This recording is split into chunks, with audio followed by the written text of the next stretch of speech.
ससुराल की रीति। एक लड़की शादी करके ससुराल में आई। घर में एक तो उसका पति था, एक सास थी और एक दादी सास थी। वहां आकर उस लड़की ने देखा कि दादी सास का बड़ा अपमान तिरस्कार हो रहा है। उसकी सास दादी सास को ठोकर मार देती, गाली दे देती। यह देखकर उस लड़की को बड़ा बुरा लगा और दया भी आई। उसने विचार किया कि अगर मैं सास से कहूँ कि आप अपनी सास का तिरस्कार मत किया करो, तो वह कहेगी कि कल की छोकरी आकर मेरे को उपदेश देती है, गुरु बनती है। अतः उसने अपनी सास से कुछ नहीं कहा। लड़की ने एक उपाय सोचा। वह रोज काम धंधा करके दादी सास के पास जाकर बैठ जाती और उनके पैर दबाती।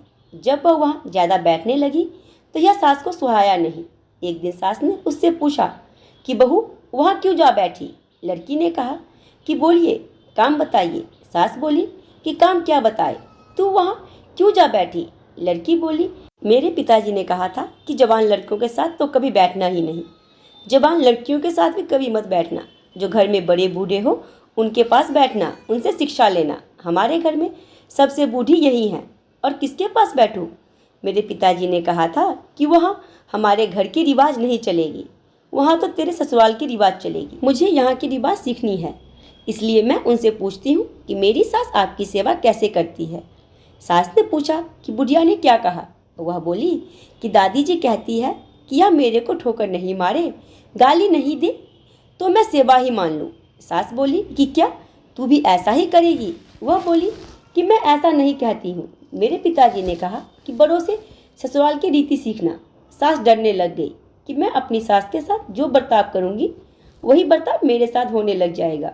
एक जगह कोने में ठीकरी इकट्ठी पड़ी थी। सास ने पूछा, बहू ये ठीकरी क्यों इकट्ठी की है? लड़की ने कहा, आप दादी जी को ठीकरी में भोजन दिया करती हो, इसीलिए मैंने पहले ही जमा कर ली। तू मुझे ठीकरी में भोजन कराएगी क्या? मेरे पिताजी ने कहा कि तेरे वहाँ की रीति चलेगी। सास बोली, यह रीति थोड़ी ही है, तो फिर आप दादी जी को ठीकरी में क्यों देती हैं? थाली कौन मांजेगा? थाली तो मैं मांज दूंगी। तो थाली में दिया कर ठीकरी उठाकर बाहर फेंक। अब बूढ़ी माँ जी को थाली में भोजन मिलने लगा। सबको भोजन देने के बाद जो बाकी बचे वह चावल की खुरचन, कंकर वाली दाल माँ जी को दी जाती थी। लड़की उसको हाथ में लेकर देखने लगी। सास ने पूछा, बहू क्या देखती हो? मैं देखती हूँ कि बड़ों को भोजन कैसे दिया जाए। ऐसा भोजन देने की कोई रीति थोड़ी ही है, तो फिर आप ऐसा भोजन क्यों देती हो? पहले भोजन कौन दे? आप आज्ञा दो तो मैं दे दूंगी, तो तू पहले भोजन दे दिया कर। अच्छी बात है। अब बुढ़िया माँ जी को बढ़िया भोजन मिलने लगा।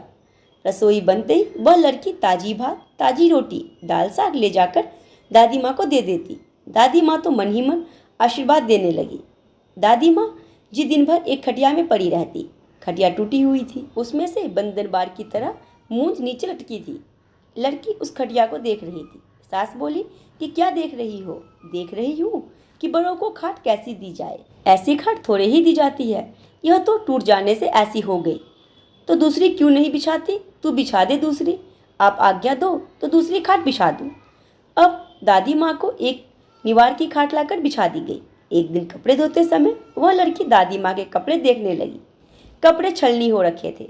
सासू ने पूछा कि क्या देख रही हो? देख रही हूँ कि बूढ़ों को कपड़ा कैसे दिया जाए। फिर वही बात, कपड़ा ऐसे थोड़ी ही दिया जाता है, यह तो पुराना होने पर ऐसा हो जाता है। फिर वही कपड़ा रहने दे क्या? तू बदल दे। अब लड़की ने दादी माँ का कपड़ा, चादर, बिछौना आदि सब बदल दिया। उसकी चतुराई से बूढ़ी दादी माँ का जीवन सुधर गया। अगर वह लड़की सास को कोड़ा उपदेश देती तो क्या वह उसकी बात मान लेती? बातों का असर नहीं पड़ता, आचरण का असर पड़ता है। इसलिए लड़कियों को चाहिए कि ऐसी बुद्धिमानी से सेवा करें और सबको राजी रखें। तो आज की कहानी के बारे में अपनी राय मुझे जरूर दें। अगर कहानी पसंद है तो लाइक, शेयर एंड सब्सक्राइब करना ना भूलें।